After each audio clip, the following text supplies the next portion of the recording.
Welcome everyone to the Canadian Ecopsychology Network monthly virtual gathering. Hello, my name is Carol Cozio and I'm the founder of CEN. Today we have the founders of the Good Grief Network here to share their 10-step program with us. Aimee Reau is the co-founder and creative director of the Good Grief Network. Aimee was born and raised in Southeast Michigan, is a yoga instructor and a DJ. Aimee received her bachelor's degree in English, poetry, and religion from Central Michigan University before obtaining her master's in fine arts in creative nonfiction from Georgia College and State University. LaUra Schmidt is the co-founder and director of operations for the Good Grief Network. LaUra is trained in nonviolent civil disobedience and is a climate reality leadership core member and mentor. LaUra hails from Michigan and graduated from Central Michigan University with a bachelor's in environmental studies, biology, and religious studies. She also has a master's in environmental humanities, which was earned from the University of Utah.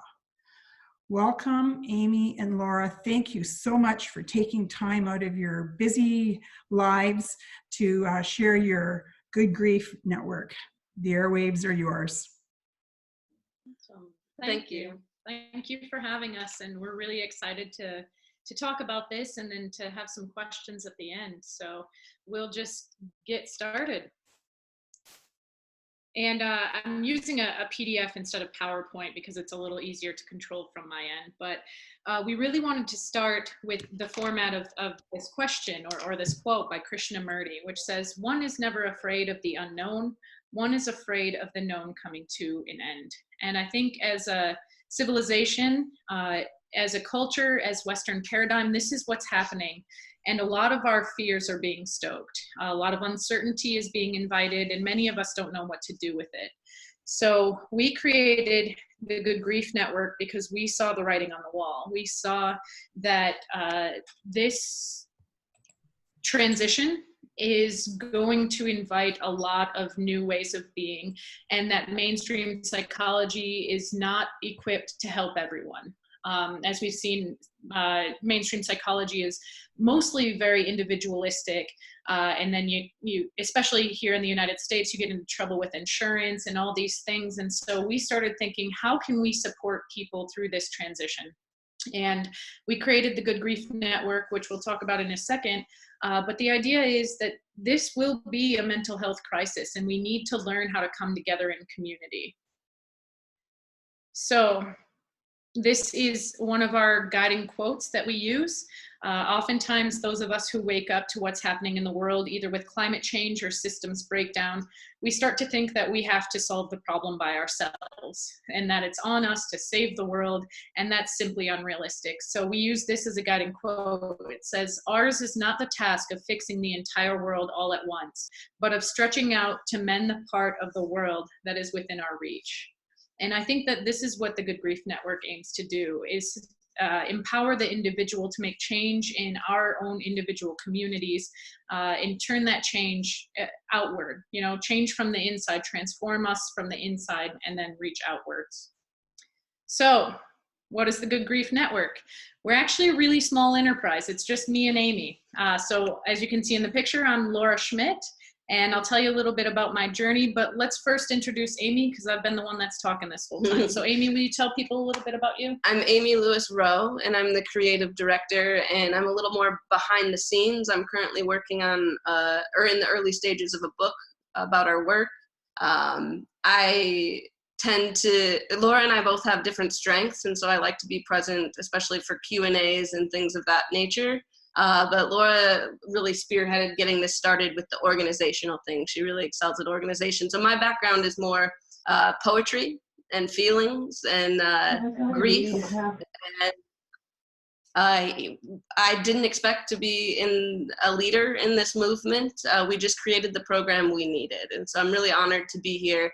I believe in this work with my full heart. It's why I do what I do. And I'd love to hear more from you, LaUra. Yeah, so LaUra Schmidt here.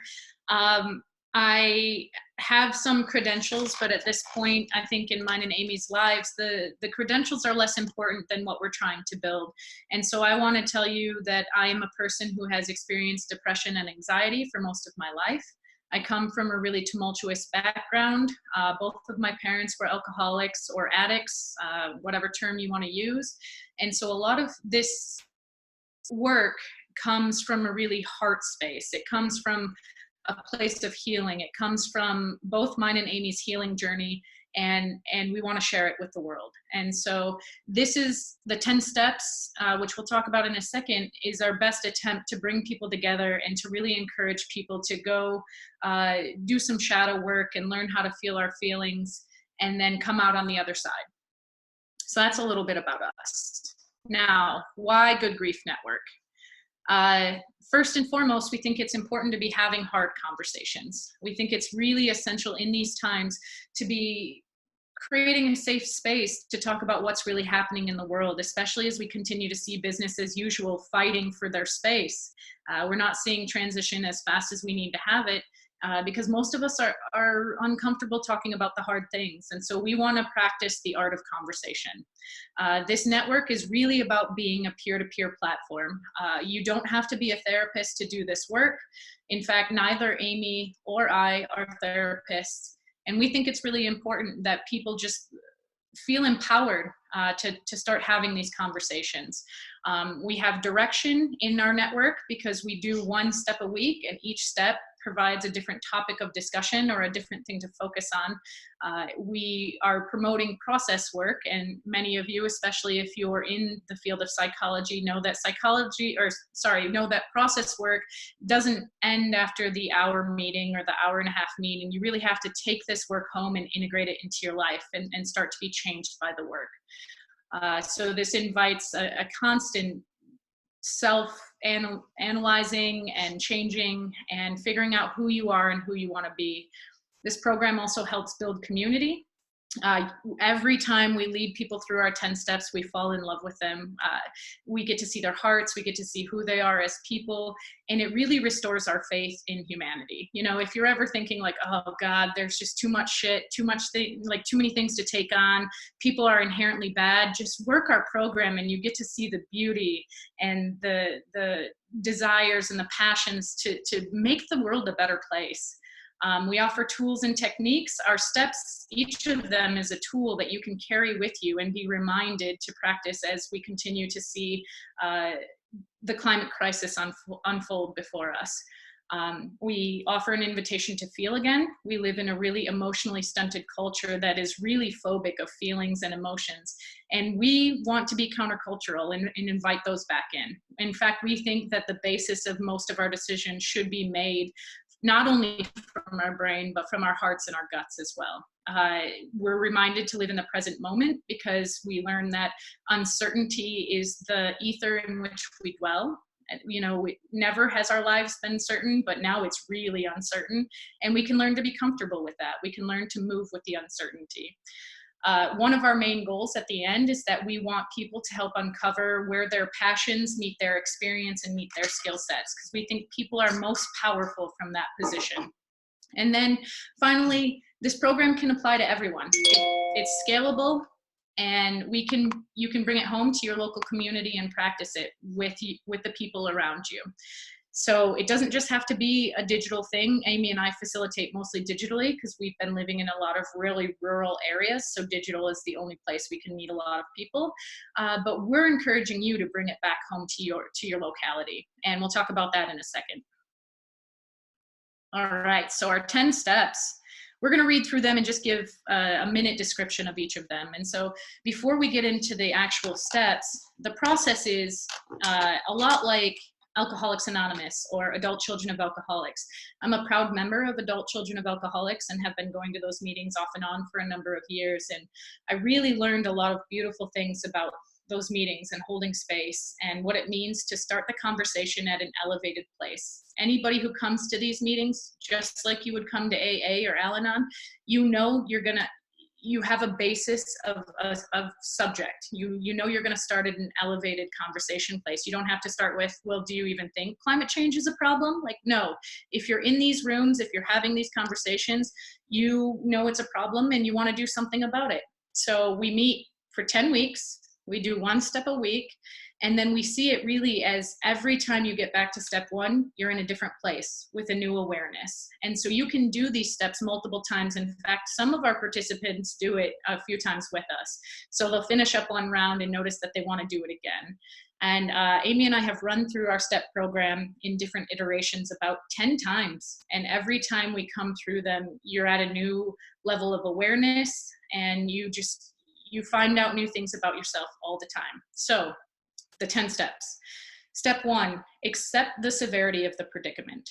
This one's a really hard one to start because it's a gut punch, you know, and what we do is we allow space for different people to be on different levels of acceptance. This is not a place for preaching about where you think we are or where you think civilization is headed. Instead, it's a place to say, this is my read. This is from all the reports I've been taking in, from all the news media, from my own soul searching. This is where I think where we're at as a culture. And then we have to sit with that. And we have to bear witness to the other people in our group who are saying, this is where I think we're at. And it's really hard to sit with because it means inevitably that our ideal imagined future is no longer accessible if we're being true to ourselves. Whew, that's a hard one. Step two. Acknowledge that I'm part of the problem and also the solutions. As we know, there's not just one solution that's going to carry us out of this predicament, which is why it's called a predicament and not a problem. This step is really aimed at understanding that we have some hypocrisy in the way that we live our lives. Like, I'm sitting next to you on a digital format using the internet. You know, I've driven my car already today. Like, there are things that are problematic about the way that I'm living my life, but I also don't think this should be an excuse for me not to do my work, not for me to, I can't use this as an excuse not to show up and not to try to make change and not to bring about awareness about what's happening in the world. So once I can acknowledge that I'm both complicit and complacent with what's happening, as soon as we can begin to turn the tides, I'm ready to be there and change the way that our systems are operating. But first we have to acknowledge that I'm in and of this culture, and I'm ready for this culture to change. I'm ready to take on this transition, but I'm also a little stuck. In our program, we use the term impossible questions a lot. You know, we're in this impossible predicament with this impossible question, and yet I'm gonna do my damnedest to make sure that I can bring about some change. Step three, practice being with uncertainty. This one is huge. We have to learn how to sit with uncertainty. We have to learn how to be uncomfortable with uncertainty. It's sort of as if you live in the Western culture, you were told that if you get the right job, if you make enough money, if you buy the right house, if you have the right amount of kids, that you will not have to deal with uncertainty anymore. And that's simply false. It's never been true. That was just an illusion. And now we're seeing the illusion being broken down, in that we live in a very uncertain world and we have to learn how to be nimble to keep up with it. Step four, honor my own mortality and the mortality of all. This is actually a step we added after our first round. It was a 9-step program when we started back in Salt Lake City, but we realized if we're not talking about death, our own death and the death of everything around us, we're actually doing a disservice to our participants. We have to be able to look at the idea that we're here for a finite amount of time, as is everything else we love, as is everything. And until we can really hold the truth that we are finite beings having an experience here on Earth for a short amount of time, we can't even begin to understand climate change or systems change. You know, we really have to befriend our own mortality before we can move into the next step. And if I could just add, that was the elephant in the room after we did the first set of steps. It was like, oh yeah, of course we can't talk about climate grief and climate anxiety without looking at our relationship to death as a culture and as individuals. And so this is a really important step that we added. Step 5, do inner work.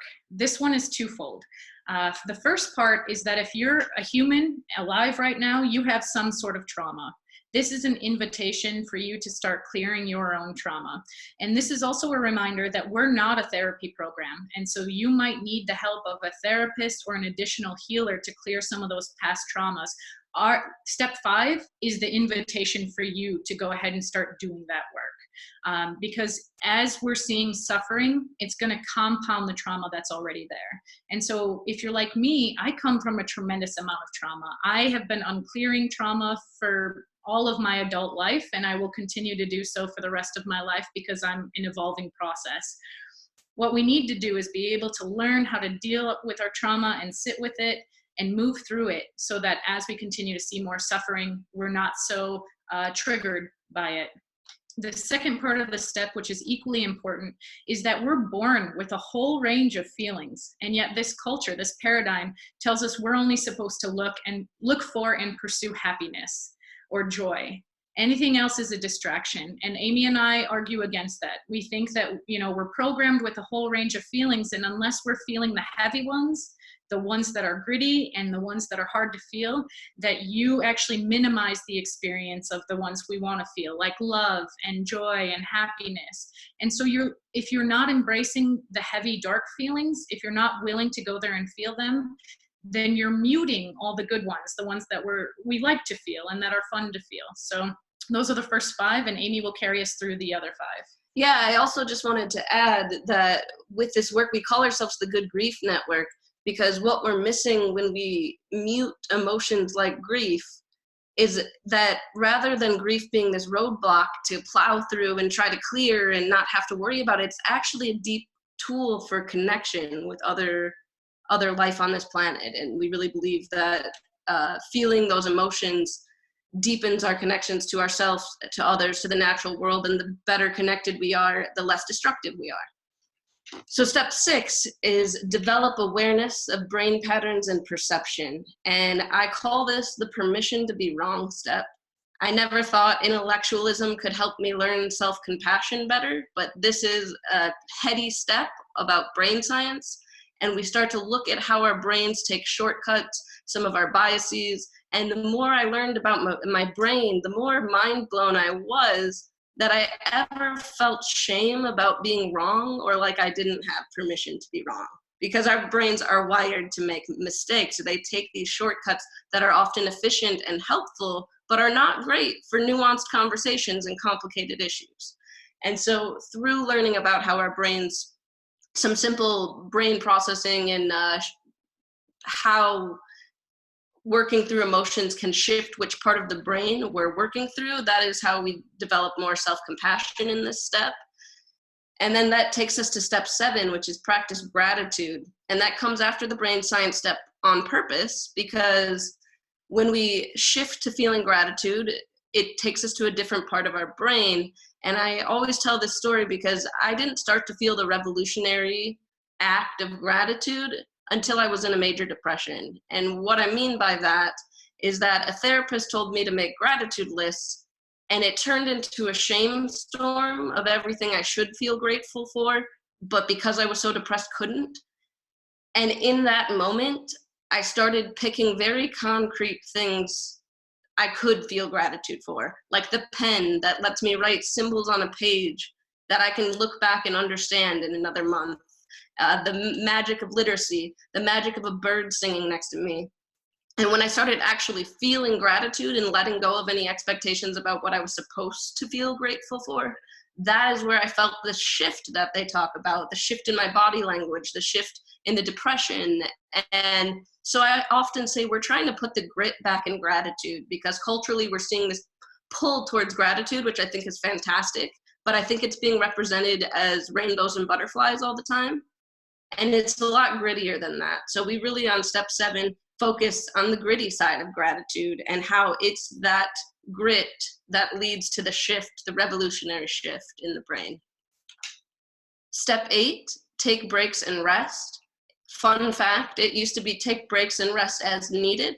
We've taken off as needed because what we've realized is when people come into this work, they're so weighed down by expectations that they're not even clear about when they need a break and when they don't. They want to keep pushing through. They want to keep pushing harder. And so we just added it as a step, non-negotiable, take breaks and rest. I also, in those stories, or in this step, talk about how in my 20s I had several hospitalizations for depression, and how I was one of those people who thought I could just keep pushing through at all costs, overachieving, and how it's a hell of a lot quicker if you just take the breaks ahead of time than if you have the mental breakdown. I really recommend taking breaks. And I meet those people who think they don't have time for breaks, and I just want to hug them and show them this step. Step 9, show up, comes after take breaks and rest for a reason, because sometimes showing up means showing up for ourselves and not actually showing up to an obligation, or it's about when we do show up, making sure we're showing up fully. Step 10, reinvest into meaningful efforts. This used to be a step called take action, but that sounded too prescriptive, because what we found is after working the steps, people are coming from a different level of awareness about what they can and can't do. And sometimes someone gets to step 10 and decides they need to slow down and do fewer activist activities, and that's where their power is going to be if they actually take care of themselves. And so we see a variety of responses when people come through step 10. Some folks want to quit their jobs and go get arrested with Extinction Rebellion, which we're always excited to support. Other folks say, whew, I need to cut back on activities. I want to be more present as a parent. We had a woman who was nannying, and we didn't even know she was a lawyer till step 10. She had been burned out as a lawyer, and then after working our steps, she reinstated her bar and is now working on immigration issues. So these are just some examples of what happens when people work the steps. So this is our 10-step program. We'll talk a little bit more about logistics, and we'll hope you folks ask some questions about it. But in short, this is what it is. And I wanted to take a moment and let you know that, like us as human beings, these 10 steps are a process of evolution. They will continue to be refined and changed as the external world changes. We're in such uncharted territory right now that it doesn't serve you or me to have a very rigid program. Instead, what we want to do is keep up on the reading and keep up on the research and see what really helps people, and continue to amend our program as necessary. And so you might see a couple tweaks here and there. You might see that we've switched some steps, because in the 2 years we've been doing this work, the world has changed already so much, and we want to be nimble enough to continue to be of service to the greatest amount of people. So why do we structure the steps this way? Why do we have these steps? We think it's really important that any kind of work that is going to help this internal transformation and help us sit with our feelings and then turn outward, it needs 3 components. 1, we have to have community. We have to be able to come together with people, hopefully locally. The internet is a wonderful tool, but if your house gets flooded or if it gets burned down in a wildfire, the people from the internet are not going to come and help you. You want to have a community in your local area that you can rely on and can be supportive as we continue to see the breakdown of climate around us, or I guess climate security around us. We need a safe space to process our feelings. As we've been mentioning, a lot of this change and a lot of this transition is really amping up our reptilian part of our brain. And the reptilian part of our brain got us here. It's a really helpful thing if the threat is immediate in nature. If we have a bear stalking us, then the fight, flight, freeze response can be really helpful.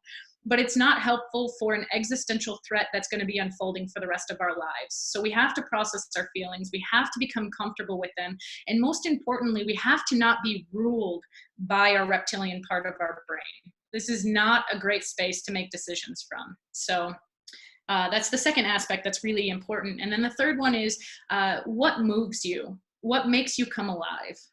And then go do that work, because you are more prepared than me for some things. Your skill set, your passions, your experiences are going to prime you to make change in a way that I'm incapable of making change. And so really what's your heart telling you? What's your gut telling you? What fires you up? And then go do that work in the world, because the world needs people who have come alive. It's the Howard Thurman quote, right? I might not get the wording exactly right, but Howard Thurman once said, Don't ask what the world needs, ask what makes you come alive, and then go do that, because what the world needs is people who've come alive. We believe wholeheartedly in that quote. All right. So Aimee and I are only two people. And now we're two people with a very limited internet connection, which means that we can't help as many people who need help. And so what we want to do in this next phase is to invite you to bring this program back to your home, your local community, and practice it with the people who are around you. And we can help you with that. We've hosted a few facilitator talks, and we offer some, suggestions and a bit of guidance. But really, the power is in you bringing this home and practicing it with your peers and with your community. And this is just a quote that says, "Leadership is rooted not in power and authority, but in service and wisdom." And this is also the part where Aimee and I like to tell you that, we're just two people, and we're not anything particularly special. You don't have to be a guru. You don't have to know everything about mindfulness or meditation or psychology in order to facilitate this kind of work. You just have to have an open heart and good intentions, and then also be open that you're not a therapist and that this is not a therapy group. You don't have to know everything. You don't have to be an expert. You just have to be a common person with a good heart who has good intentions, and start a conversation from that level. You don't have to fix people. You just have to create space for them.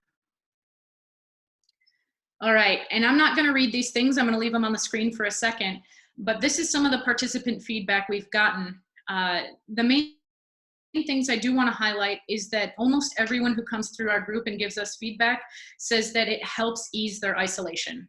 That's the first thing. Coming together in community helps us feel more seen and more heard and connected. And ultimately, isn't that what we all want as human beings, is to be connected?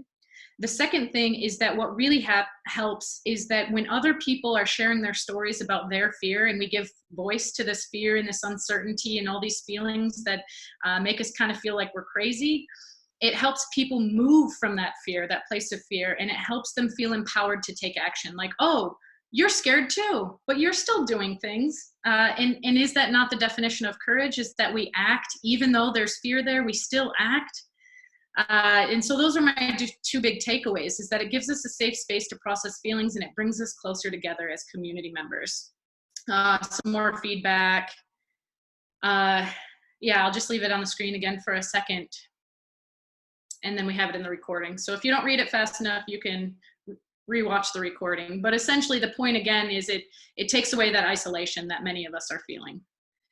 And then I want to end with this poem, because I think this poem is a really good place to start our work from. And it's called Clearing. Do not try to save the whole world or do anything grandiose. Instead, create a clearing in the dense forest of your life and wait there patiently until the song that is your life falls into your own cupped hands and you recognize and greet it. Only then will you know how to give yourself to this world so worthy of rescue. I think many of us are in this position of knowing something's deeply wrong with the way that we're living and the way that we're engaging with the world.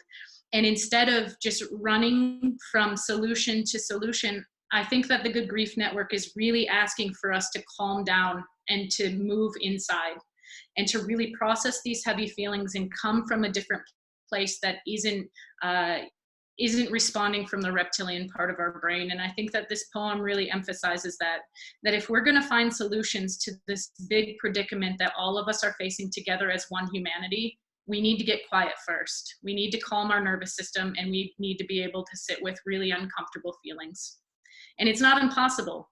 And then once you go through the 10 steps, it's not as if your despair disappears. It's not as if your hopelessness disappears, but you are mindful of the fact when it comes, it's here to teach you about something. Like, for example, your grief is a reflection of the amount of love you have for the world. And then your grief doesn't feel so heavy when you feel it. You feel this weight, this grief, or even rage, because you love this world and you love the people in it and you love the species, you love the biodiversity, whatever it is that you love and you're grieving. It's a source of power. It's not a weakness. And so our asks for you is, one, you got to do your inner work. The world is going to be more chaotic by the day. You got to learn how to sit with these really uncomfortable feelings. And as we discussed, these uncomfortable feelings are actually really great gateways to the ones we love feeling, like love and joy and happiness, all these really fun ones. You have to feel those gritty feelings, those hard ones. Second ask, you have to normalize talk of climate change and systems issues. Part of the reason we're in this predicament is because we're not having conversations about the severity of the predicament. If we can start normalizing these issues, we can start making change. Third ask, get activated. Where do your skills, passions, and experiences align?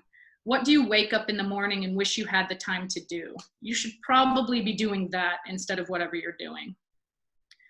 Fourth, start your own branch and practice the 10-step program. Now, here's a caveat. It doesn't have to be our program. Our program is one methodology. What you do have to do is you have to build community and you have to create a safe space for talk of feelings. There are other modalities out there. There are other brilliant people doing this work. We just created one way, and we think it's a way that works and it's really helpful, but it's not the only way. So that's our presentation. I'll end with a quote from Dorothy Day that says, "The greatest challenge of the day is how to bring about a revolution of the heart, a revolution which has to start with each one of us." And I'm open for questions. We're open for questions. Thank you so much for sharing your 10-step program and your wisdom. And I'm going to end the recording now. Thank you.